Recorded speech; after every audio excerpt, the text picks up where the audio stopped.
Isaac from London, Ontario, Canada. What are your thoughts on the Bayley superfan Izzy making her in-ring debut, winning a title, and taking a chokeslam in the ring last weekend at an indie show, as well as the criticism that wrestlers have been giving this?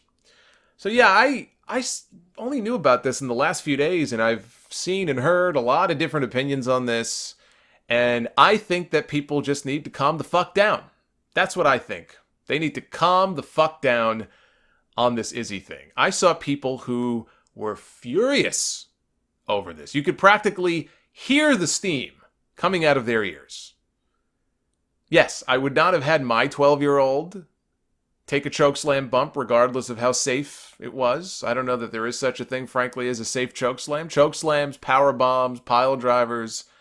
I mean, those are the types of moves that you ought to shy away from, I would think, when it comes to little kids and their bodies and brains that are still forming, right? They're not even yet fully formed. With all that we know about concussions, yes, it was a stupid thing to do, but I don't think it's worth getting as worked up over as people were getting worked up over it for. You know, Kenny Omega once worked a full match with a 9-year-old girl in Japan because they do crazy shit like that in Japan. Japan's a whole different ball of wax. But I'm pretty sure that girl was trained for years and years before doing that. And I think actually she's a wrestler today. I remember reading that she's actually a pro wrestler today. But she had far more training than Izzy did before she took that bump, before Izzy took the chokeslam bump. But, you know, I remember watching the Kenny Omega match with the girl, and I wasn't appalled by it. I actually was entertained by it. I thought they had a hell of a match. I didn't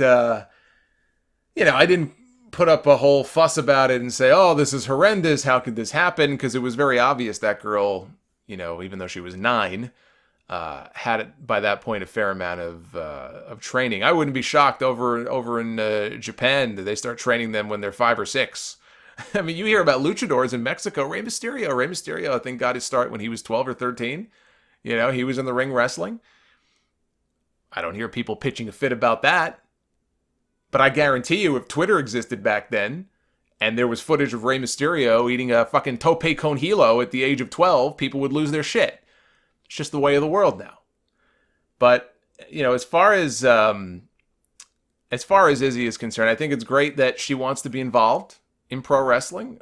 She's clearly a big fan of it and, has a passion for it. And I think it's great that she's been a manager at some of these independent shows. I've seen footage of her cutting heel promos on people. And from what I saw, she cuts a better heel promo than a lot of women on the WWE roster right now. So I have no issues or qualms with her doing that or being involved. If she can find promoters, if her parents can find promoters that are willing to put her on their shows, then great. Good for them. More power to them, I say. But if you're a promoter, probably best not to have a 12-year-old taking head and neck bumps, where their head literally bounces off the mat, as Izzy's did. Because if you slow it down, yes, her head ricocheted off the mat like a rubber ball. There were some people saying, oh, she was protected, her head didn't hit the mat. Go back and watch it. Slow it down. Yes, it did. I don't know what you're watching, but yes, it did. It bounced off the mat, probably scrambled her little brains. Whether she was punch drunk or not doesn't really mean it didn't rattle her brain around inside her skull. If you're a promoter, why run the risk of having your license pulled over a stunt like that? Like in New York, they have somebody from the athletic commission at every one of these shows. If you bleed, you could have your show shut down. They're very strict about certain things. Now, I see that this took place in Florida.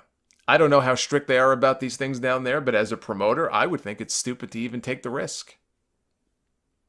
Now, there may be certain bumps that are safer for her to take. Maybe she gets accidentally knocked over, for heat or something like that. Chokeslams don't really qualify, though, to me as being probably a smart bump for a little kid to be taking. But as long as she doesn't make a habit out of it, she's not taking chokeslams every week, right? She's not hitting the road. And she's still going to school, I hope. She'll be fine. Was it a dumb move? Yes. But I would say spare me all the fake outrage that I've seen this week.